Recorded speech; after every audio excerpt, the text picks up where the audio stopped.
Welcome back to my channel. Today, we're diving deep into a story the show will never tell you. A story buried beneath polished smiles, carefully edited episodes, and years of manipulation disguised as love. This is not a recap. This is an autopsy. The dissection of Kody Brown's empire, and how his quest for ultimate control became his greatest downfall. Because somewhere between loyalty and betrayal, between faith and fortune, Kody stopped building a family and started building a fortress. Let's begin. It didn't start with a screaming match or a dramatic walkout. No. The Brown family's collapse began quietly, with the hum of a real estate transaction, a move so audacious, so tone-deaf, that it exposed the very heart of Kody and Robyn's empire, the $2 million mansion. To outsiders, it was a simple upgrade, a bigger house for a growing family. But to those who looked closer, it was the cornerstone of a master plan, a gilded cage built not from love, but from fear. Kody's fear of losing control. His fear of being left alone. The official excuse? That their previous 5,000-square-foot home was too small for hide and seek. But let's be honest, that's not a reason. That's a cover story, a distraction. Because the truth, according to multiple insiders, was far more strategic and infinitely more sinister.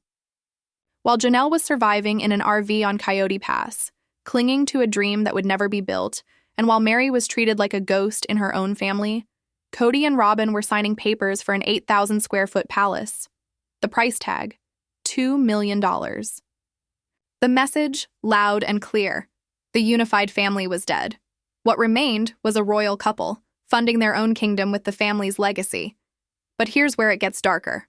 Sources close to the Browns suggest that this mansion wasn't just an indulgence, it was a trap. A debt trap. A way to chain Robyn to Kody, forever. For years, Robyn claimed she never wanted monogamy, that she mourned the loss of sister wives. But her actions? They told another story. Each step she took pushed another wife out. Christine, Janelle, Meri, all gone. And Kody, terrified that she might one day leave him too, decided to make sure she couldn't. By buying that mansion, by wrapping their lives in mortgage debt and shared assets, he built something more binding than a wedding ring. He made sure Robyn was financially trapped, that she couldn't walk away without taking him down too. It wasn't a home, it was an insurance policy, a fortress of codependence disguised as luxury. And how did he justify it all? With trauma. He told the cameras the old house carried bad memories, that it reminded him of illness, heartbreak, and Garrison's pain. But instead of facing the chaos he created, he weaponized it, using grief as currency to fund the mansion of his dreams. It wasn't healing, it was running. Running from guilt, running from accountability, running from himself. Because if you look closely at Kody Brown's life, you'll notice a pattern. Every time things collapse, he moves. 7 homes in 15 years. Each move another failed attempt to escape the ghosts he built. But the mansion was only one side of the story. The other half, the darker half, lies in the dust of Coyote Pass. Once upon a time, that land was supposed to unite them. It was their promised land. The dream of 4 homes side by side, surrounded by laughter, grandkids, and faith. Janelle believed in that dream so much, she poured her life savings into her plot. She even lived on the land, in a sweltering RV, just to prove her commitment. But now we know the truth. Coyote Pass was never the dream. It was the decoy. Kody kept it frozen for years, claiming there wasn't enough money to develop it. Zoning issues, utility costs, always excuses. But the moment he and Robyn closed on their mansion, the finances magically changed. Suddenly, Kody wanted to sell Coyote Pass, to cash out. He used the other wives' investments like a private line of credit. Their money sat locked away until it served his agenda. And when the time came to pay for his palace, he was ready to sacrifice their dream to save his own. That was the Coyote Pass gambit, the ultimate betrayal. A man pretending to be a patriarch, using his family's faith as collateral for his own comfort. Christine walked away. Janelle woke up. Meri faded into silence. And Kody, once surrounded by love, sat alone in a house that felt less like a home and more like a tomb. But as his walls closed in, something remarkable happened. A quiet rebellion began, not in courtrooms or interviews, but in laughter, paintbrushes, and emojis. It started at one of Meri's paint nights. What looked like a simple girls' gathering was, in truth, an exorcism, the ex-wives reclaiming their voices after decades of silence. They laughed. They painted. They joked about the meaning of the eggplant emoji, symbols of desire, freedom, and life on their own terms. For women who once had to share everything, even their husband, it was a small but seismic act of rebellion. A declaration: we're done living by his rules.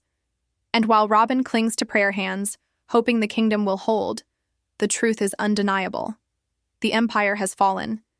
Because when love becomes leverage and family becomes finance, the only thing left to lose is the illusion itself.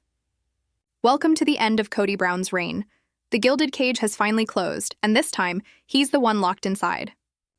Tonight, we are diving into one of the most symbolically charged moments in the Sister Wives universe: a quiet rebellion disguised as a paint night.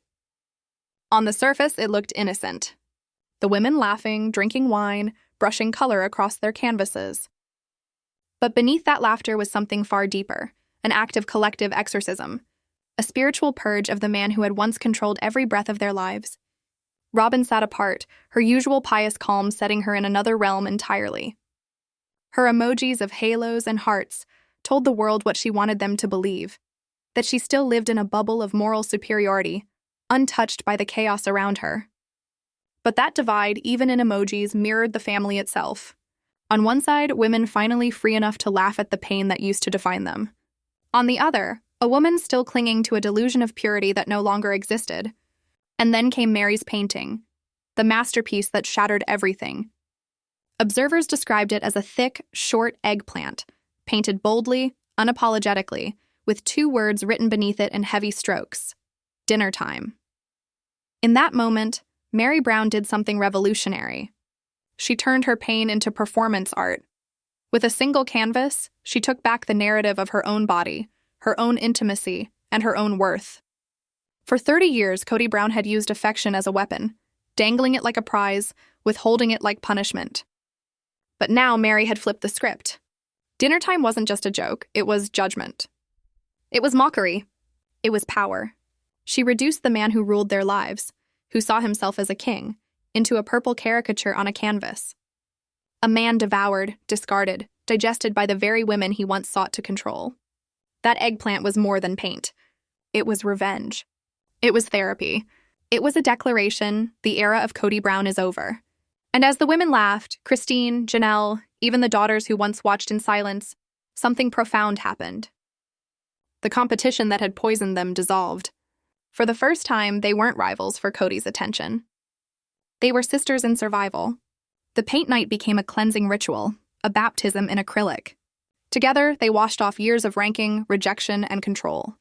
The Brown wives weren't painting for him anymore. They were painting themselves back into existence. But the rebellion didn't stop with paint. It spread, quietly, powerfully, across states and generations. They call it the Northern Migration. It began with 2 of Christine's biological children, Mykelti and Peden. Both made the same life-changing decision: to leave the mountains of Utah behind and move across the country to North Carolina.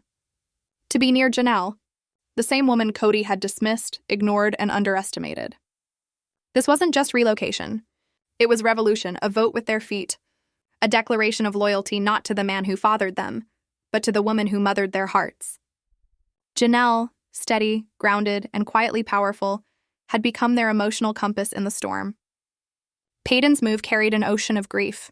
He had lost his brother Garrison, his best friend, his mirror, his anchor. The pain of that loss hollowed him, and in that hollow he needed someone who felt safe.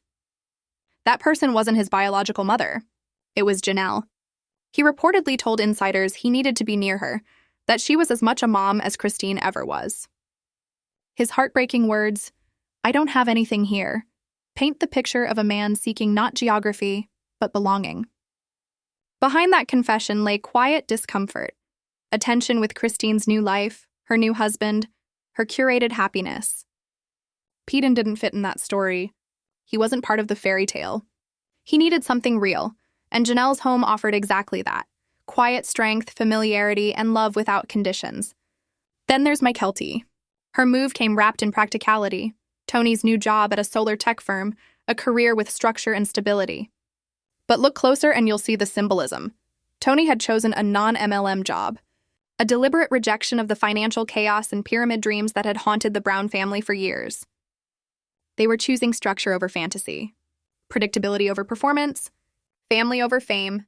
Tony, never one to hold back, made his feelings about Kody clear. He would never spread himself so thin that his children grew up feeling unseen. It was a dagger aimed straight at the heart of the polygamous ideal, and by extension, at Kody himself. And so, both Mykelti and Peden, two very different souls, found themselves migrating east, toward Janelle, toward stability, toward the version of family that made sense. The northern migration wasn't just a movement across miles. It was a generational verdict. The children had chosen their side. Meanwhile, Christine's picture-perfect life, the public fairy tale she'd crafted after her escape, began to crack. Behind the bright smiles and Instagram filters, sources say she was struggling to understand why her own children were moving closer to Janelle, struggling to silence the voice whispering, "What if they chose her over me?" Insiders describe Christine as heartbroken, telling friends she feels like a crappy mom. After all, what could be more painful than realizing that the people you fought hardest to protect have found their peace in someone else's home? It is the cruelest irony. Christine fought for freedom, for truth, for love, and she won. But in that freedom, her children found another mother figure, one who had always been there in the background, quietly holding the pieces together. The eggplant rebellion was symbolic. The northern migration was real. Together, they marked the true end of Kody Brown's dynasty, and the beginning of something far more powerful, the era of the women he underestimated. The king is gone. The queens are painting and migrating their way to freedom.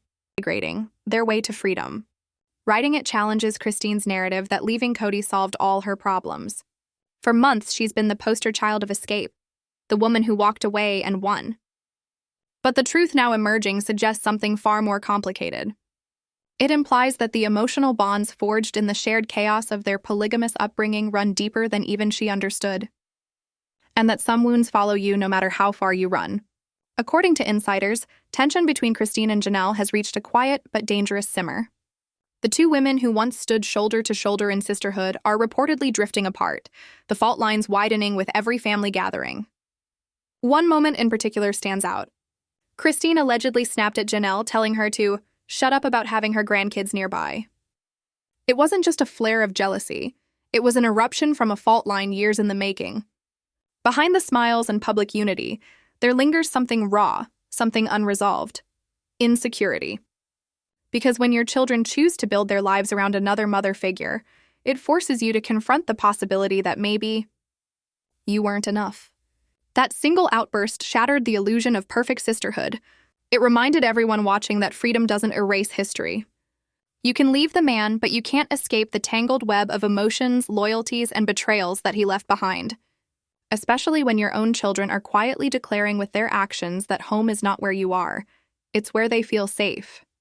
And for them, that place is Janelle's house in North Carolina. The fractures exposed by this northern migration are not new. They are simply the visible cracks in a foundation that's been splintering for years. And no one has illuminated those cracks more clearly than Meri Brown Brush. In a series of raw, unfiltered online statements, Meri took a verbal sledgehammer to the glossy, carefully constructed image of the Brown family. What she revealed wasn't drama, it was devastation. Her testimony didn't just hint at dysfunction. It confirmed it. Her words became the family's reckoning, exposing truths that had long been whispered but never spoken aloud. First, Meri turned her focus on Meri Brown. For years, audiences saw Meri as a tragic figure, lonely, misunderstood, often mistreated. But Meri's account flipped that narrative completely. She described Meri not as sad or distant, but as extremely harsh, even a monster. That language is not exaggeration. It's trauma. It's the vocabulary of someone who carries deep scars. Meri made one thing crystal clear. She may forgive Meri as an adult, but she will never allow Meri near her children. That's not resentment. That's protection. A mother drawing a hard boundary to stop the cycle of pain she grew up with. Her statement reframed years of on-screen tension. It suggested that the conflict between Meri and the family wasn't born of petty drama, but of legitimate emotional damage. And it revealed that Meri's attempts to rebuild her public image as the lonely victim are at best incomplete, and at worst revisionist history. But Maddie wasn't finished. If her words for Meri were a wall, her words for Robyn were an explosion. She called Robyn point-blank a liar. And then she went deeper, describing Robyn's manipulation with a precision that only someone who's lived through it could articulate. She wrote that Robyn manipulates in such a calculated way that you will not know up from down. Those words are chilling. They describe more than dishonesty. They describe gaslighting, psychological control, and emotional distortion. The kind that makes you question your own memory, your own reality, even your own sanity. This wasn't a fan theory anymore. It was confirmation from within the bloodline itself, the validation of what many viewers have long suspected, that the tearful, trembling Robyn we see on television is a mask. Behind it lies a strategist, a woman who has learned to weaponize vulnerability. Maddie's words peeled back that mask, exposing the architect behind the confusion and chaos that fractured the family. Her testimony is more than a personal story. It's evidence. It ties together years of silent suffering, secret manipulation, and shifting alliances. It explains the family's implosion not as coincidence, but as consequence. Together, Maddie's confessions and the northern migration form a single, devastating truth. The children are not just walking away from Kody. They're walking away from everything he allowed to poison their lives. The coldness of Meri, the deceit of Robyn, the emotional vacuum of a father who watched it all and did nothing. In their eyes, Janelle represents something the rest of the family could not provide. Peace, safety, consistency, the feeling of being heard and loved without an agenda. That's why her home has become the family's new spiritual center, not a mansion or compound, but a sanctuary.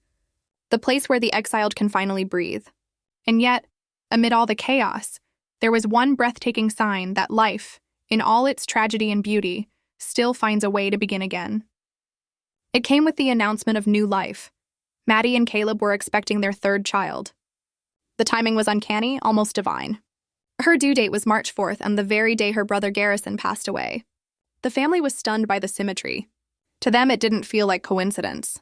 It felt like a message, as though the universe itself was offering them a reminder.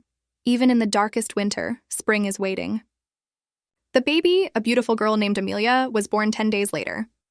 But the original due date became sacred, a symbol of connection between death and renewal. The Browns, fractured and grieving, found a strange kind of healing in that date. It gave their pain purpose. It gave their mourning meaning. It whispered that even from loss, life insists on returning. That's the paradox of the Brown family. They are both broken and reborn, grieving and growing, collapsing and rebuilding, all at once. Beneath the headlines, beneath the noise, their story has become something mythic. A study in how love and pain can coexist, how destruction can sometimes be the first step toward truth. And as we stand back and look at this family's shattered portrait, one thing becomes clear. The story of Sister Wives isn't about polygamy anymore. It's about legacy, about what survives when the empire falls, about who rises when the king is gone. And this time, it's the daughters. It's the daughters. Writing, welcome back to my channel. Two parallel universes are being built on the ashes of a shattered dream. One gilded and suffocating, the other raw, real, and alive. On one side, we have Kody and Robyn Brown, sealed within their $2 million fortress. To the outside world, it gleams, grand, immaculate, a symbol of success. But inside those oversized walls, it's a mausoleum. A monument to everything they destroyed to get here. They've built themselves a life of avoidance, a strategy of denial disguised as stability. Debt has become their emotional insulation, a financial barricade against the consequences of their own actions. The mansion isn't a home. It's a psychological bunker where they can pretend the world hasn't already moved on.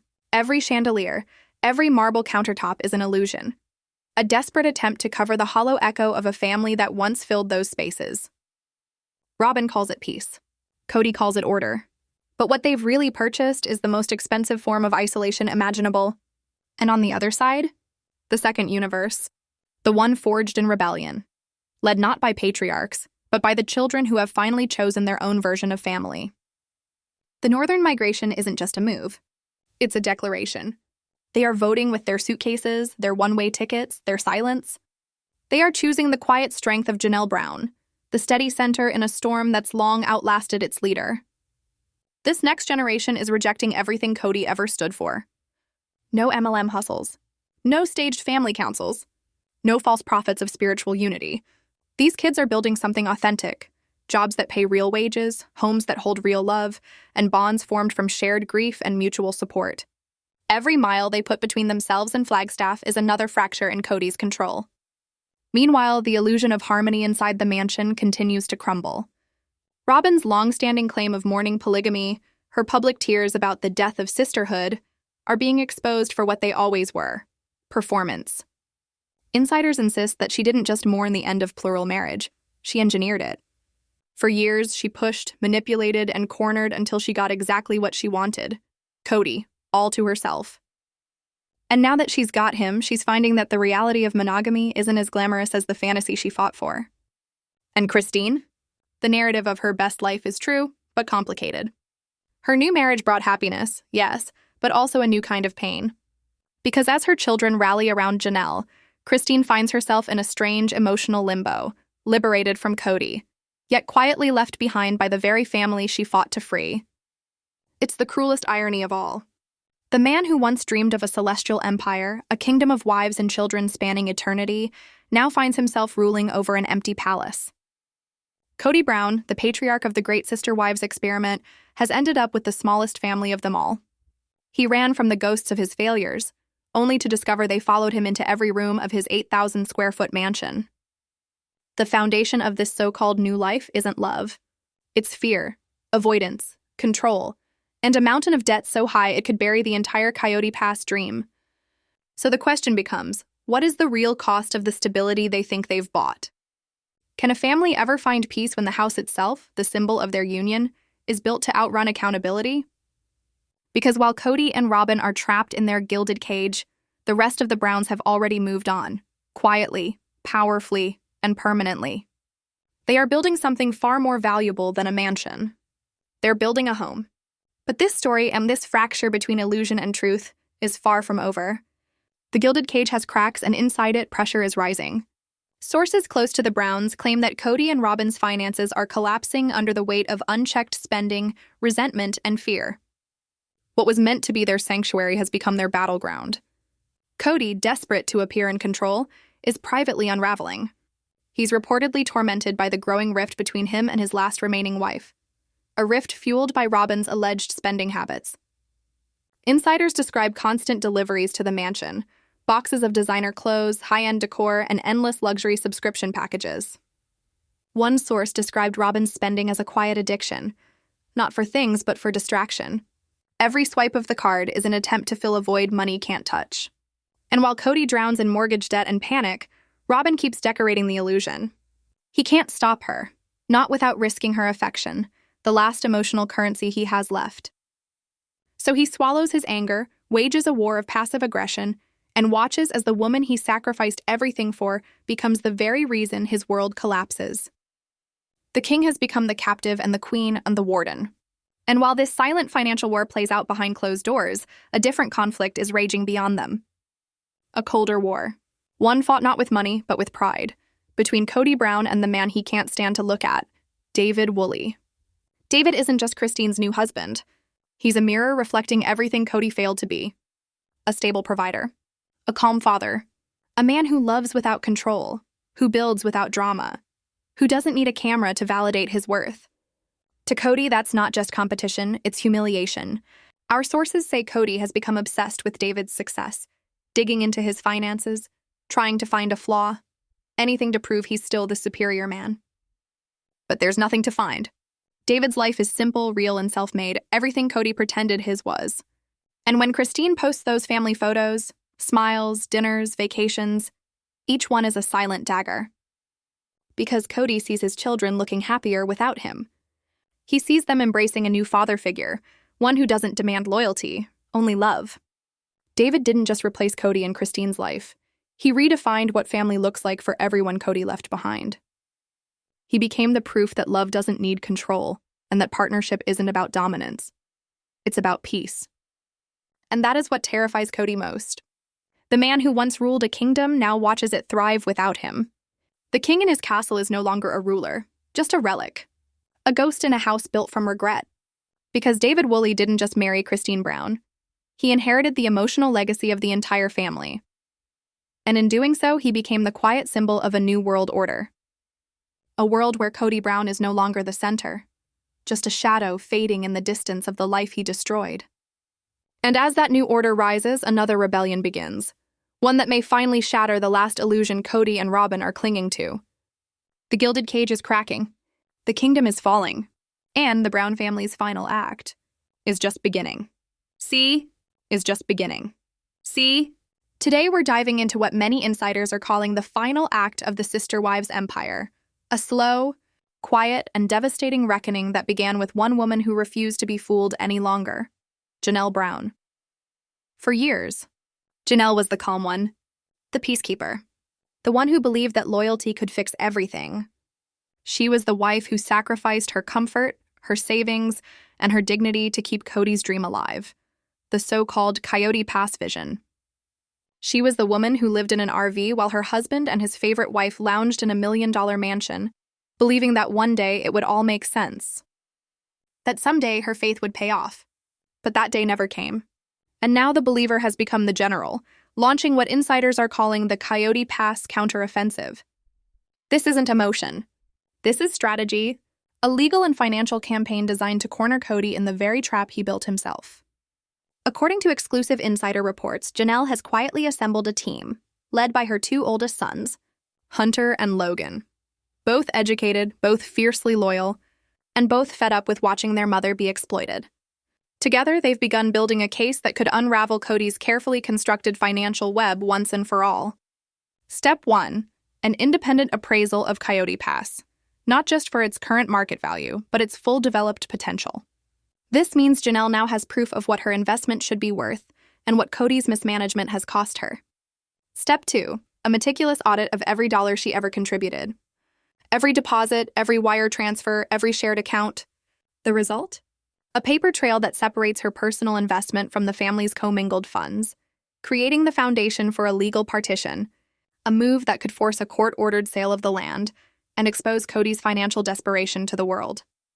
Make no mistake, this is Kody's worst nightmare. For years, he's controlled every timeline, every transaction, every illusion. But a court-ordered sale? That's not his script anymore. That's Janelle's battlefield. And here's the twist. This isn't about money anymore. This is about justice.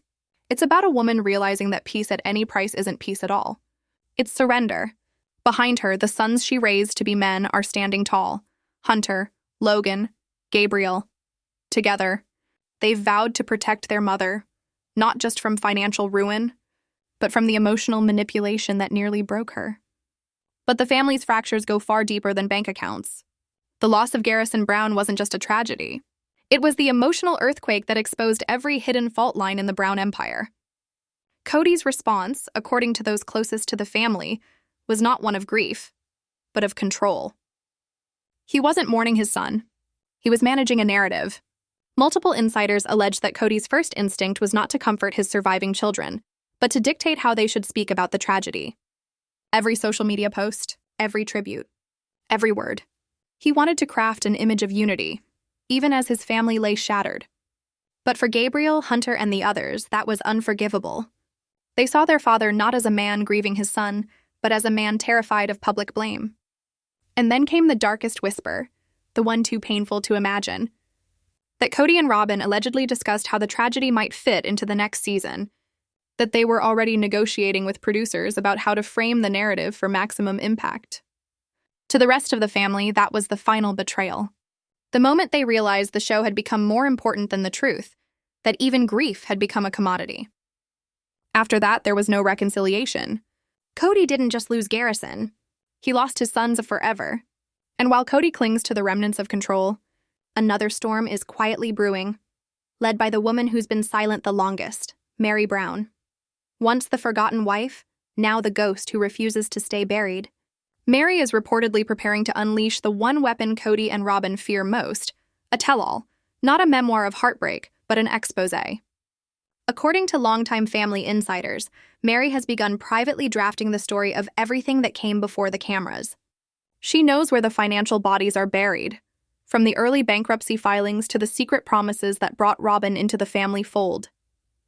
If she publishes, it won't just rewrite her legacy. It could destroy Kody's. Because unlike Christine or Janelle, Meri was there at the beginning. She saw the foundations of the empire, the deals, the manipulation, the betrayal masked as faith. And she was the one who welcomed Robyn with open arms, only to watch her become the very thing that replaced her. That's why Robyn, according to one source, isn't sleeping well these days. Because a Meri Brown tell-all doesn't just threaten the family's reputation, it threatens the entire narrative of who the victim really was. But that's only one front in this war. Behind the scenes, something even more dangerous is forming, an unholy alliance that Kody never saw coming. Christine, Janelle, and Meri, once divided, now united. For years, Kody ruled through separation. He pitted one wife against another, fed them different versions of the truth, kept them jealous, isolated, dependent. He was the hub. They were the spokes. But now the spokes have connected, and the wheel is turning without him. Insiders describe it as a covert coalition. The ex-wives are sharing records, bank statements, and old financial notes, piecing together a decades-long picture of deception and misuse of funds.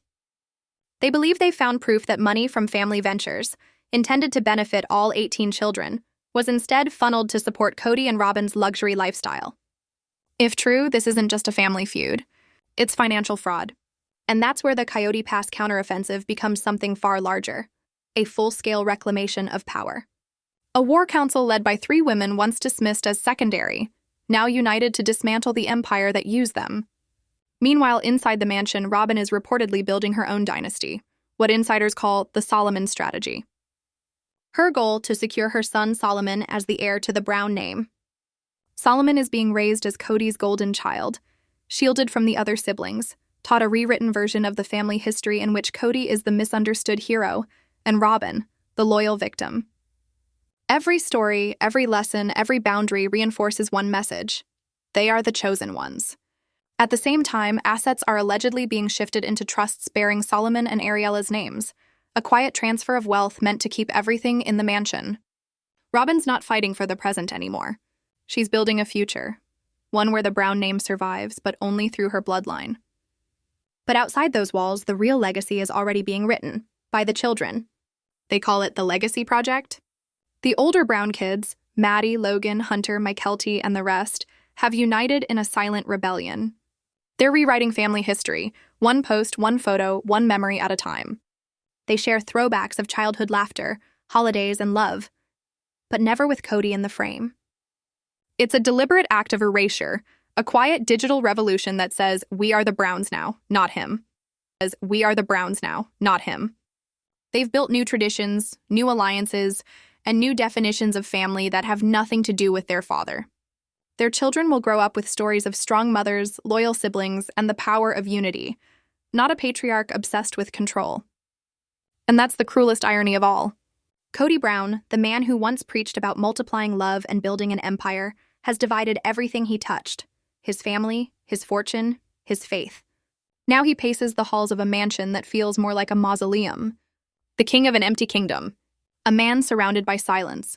Not the peaceful kind, but the kind that echoes with regret. In the end, it wasn't a network, a lawsuit, or a scandal that ended the sister wives saga. It was the quiet awakening of the women and children who finally realized they didn't need a patriarch to define them. They only needed each other. So, as the Legacy Project grows, and as the walls of Robyn's empire close in, one question remains.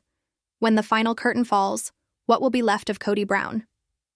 Will it be the ashes of a man who destroyed himself for control? Or the faint echo of a name reclaimed by the very people he tried to silence? Let me know your thoughts in the comments. Do you believe Janelle's legal offensive will expose the truth once and for all? Or will Robyn's dynasty survive the storm? This story is far from over, and as always, we'll be here for every twist, every secret, and every aftershock.